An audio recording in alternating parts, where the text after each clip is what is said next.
Domain hijacking is when an attacker changes a domain registration without the user's consent or knowledge. This is an attack on availability. It's an attack on the website's ability to conduct business and offer its services to legitimate customers.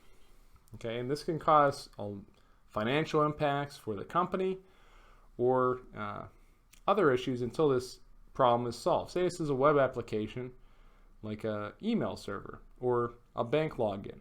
If an attacker is able to change the domain registration, which would make it harder for users to find the site, then that banking institution or that email provider would suffer reputation hits, reputation losses, and also it would not be able to provide services to all the users it's meant to do.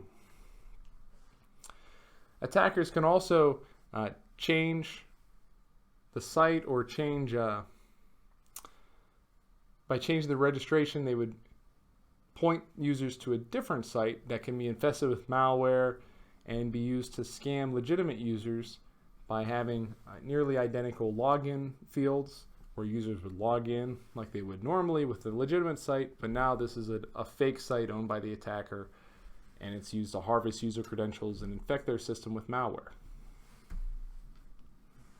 A zero-day attack is any type of attack that has not yet been discovered and patched by security professionals.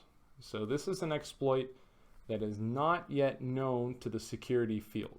And these are very, very dangerous because there's no countermeasure in place. Patching, operating system patching, software updates, these will do nothing. Signature-based antivirus will do nothing against a zero-day attack because all of these functions work on the premise of knowing the threats that are out there. Within the dark web, you'll find zero-day attack packages on sale, usually payment through cryptocurrency, to any type of attacker or hacker who wants them. And until they're discovered by legitimate security professionals like ourselves, they can be incredibly dangerous.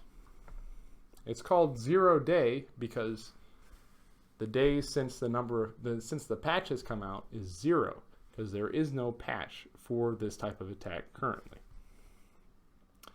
Even when these types of attacks are discovered, it could be months, days, or years until the proper patches are actually applied to these systems. So even after discovery, they can be very dangerous. But remember, once they've been discovered and patches have been developed, they are no longer considered zero-day attacks.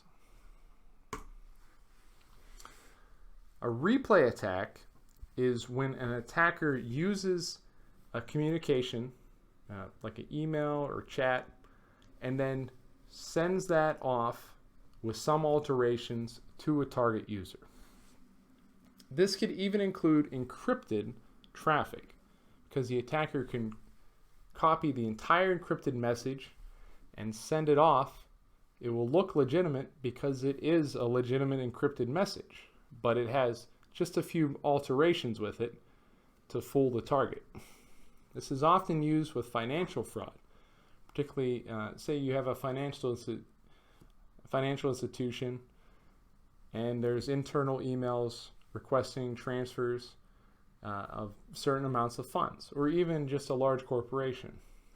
An attacker might use a spear phishing attack to gain access to a user, someone within a financial department, one of their devices, install a piece of malware to find and intercept traffic through like a man-in-the-middle type of attack, and then use a replay attack they'll copy a message that's being sent requesting a fund transfer to X bank account. They'll alter that message slightly to read transfer this amount of dollars to the attacker's bank account, and the recipient, maybe it's the CFO or somebody within that finance department, would read the message, think it's legitimate, and execute the transaction. By then the attacker has the money, and that's it. Pass the hash. So when you create a password, you encrypt a password, you get a hash from that encryption. Okay, so what the attacker will do in a pass the hash attack is they will use that hash, the encrypted password, and then try and use it to log onto a legitimate website without altering it in any way. This only works on certain types of in certain circumstances, and it's not nearly as common as it used to be. It works with LAN Manager and Windows NT LAN Manager, or NTML. These types of hashes are very it's acceptable to pass the hash types attacks. This can be used to, in conjunction with other types of attacks, like most of these attacks we're talking about, can be used to elevate user privileges by intercepting one of these passwords, and then you through that gaining access to a different account within the system. Because you've already gained access to a local area network, maybe you have access to a regular user, and then somebody else on that LAN is an administrator.